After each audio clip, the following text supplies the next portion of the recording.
Government says that measures have been put in place to ensure that emergency procurement regulations under the state of disaster are not abused. Cooperative Governance and Traditional Affairs Minister Dr. Nkosazana Dlamini-Zuma says that the Auditor General's office will be involved right from the beginning, providing real-time audits on procurement.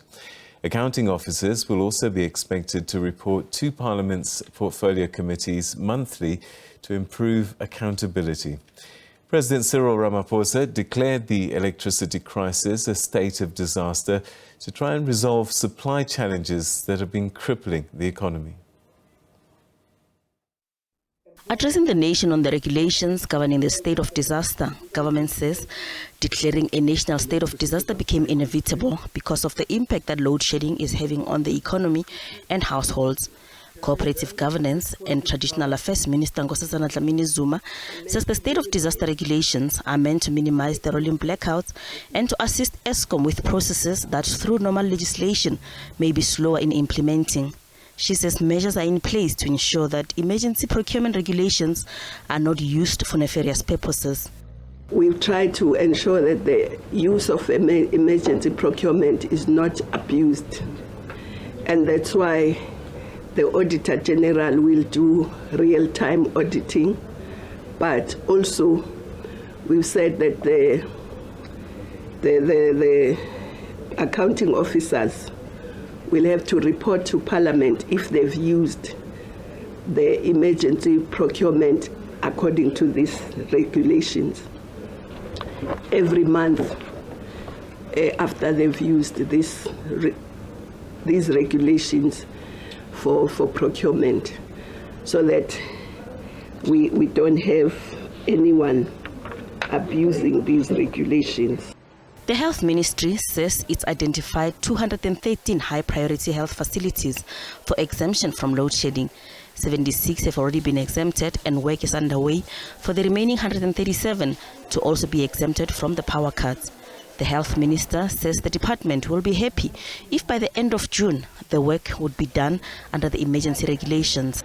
In terms of this top priority, what we are expecting is that by the end of this month, end of March, we should be having one on the Eskom side. There's already some work done, finalized business plans, costed in terms of the 46 facilities which are directly on the Eskom lines.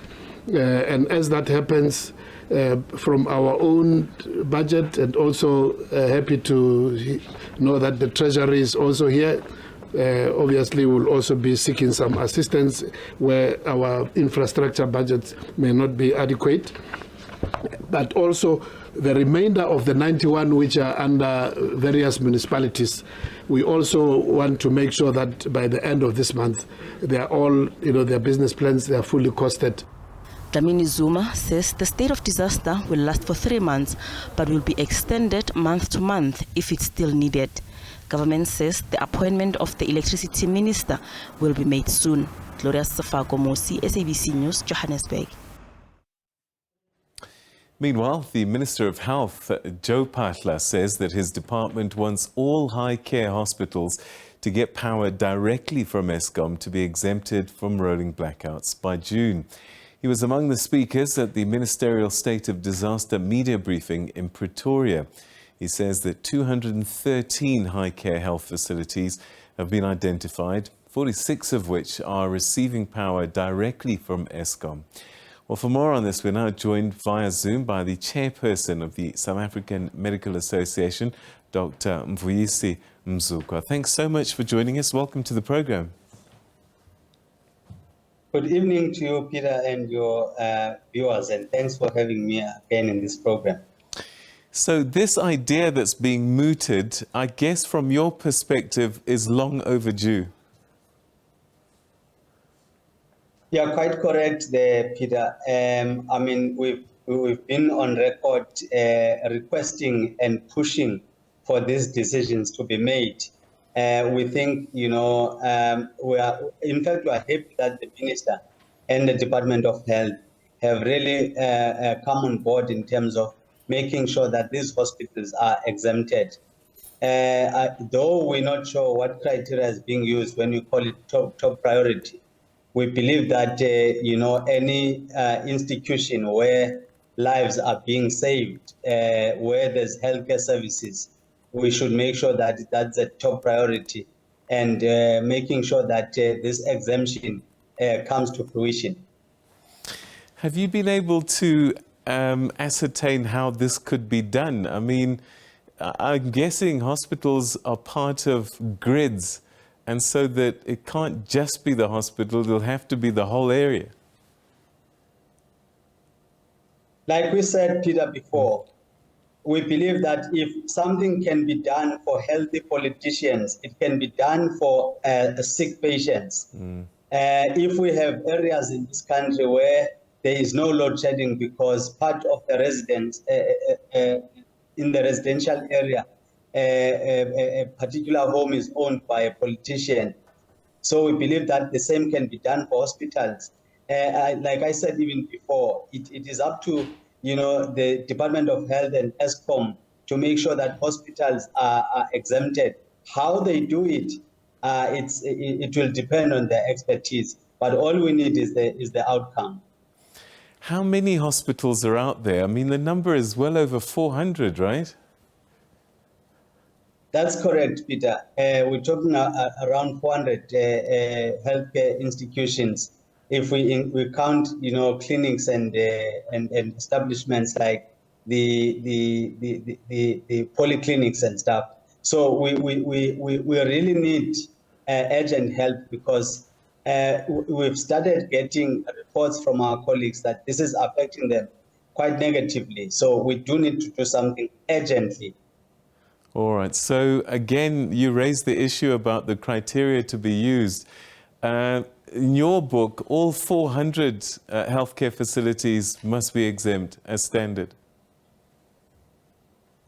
Yeah, Peter, who do you leave out in this? Do you say this hospital is in the rural areas? Let's not worry about the hospital. Why is it called a hospital in the first place? Because a hospital, we know that there are vulnerable people who are there looking for healthcare services.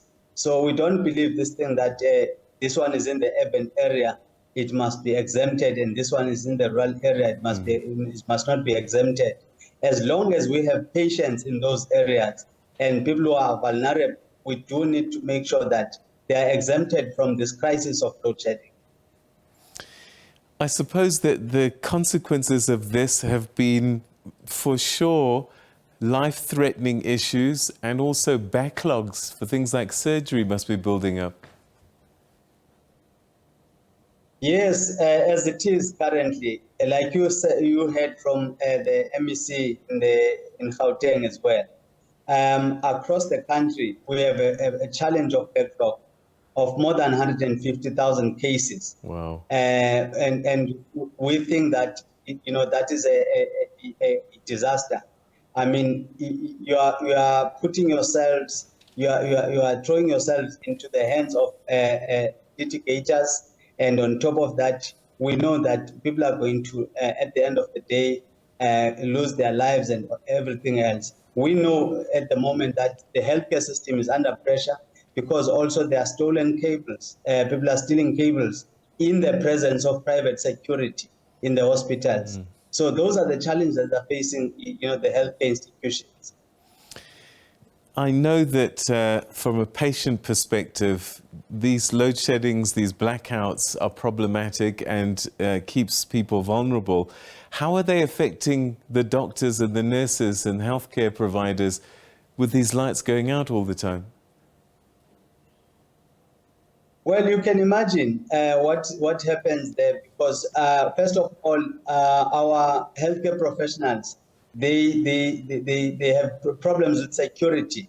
If you have a blackout, it's in the night, all sorts of things can happen in terms of, females working in the hospitals, they may get raped, and those that are in theater, for example, they can't finish their operations.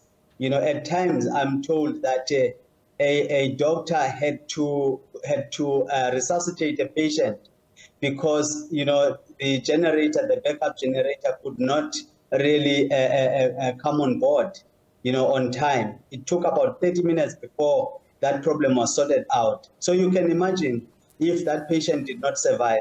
I am sure there are other stories that you are not aware of where patients have lost their lives because of load shedding.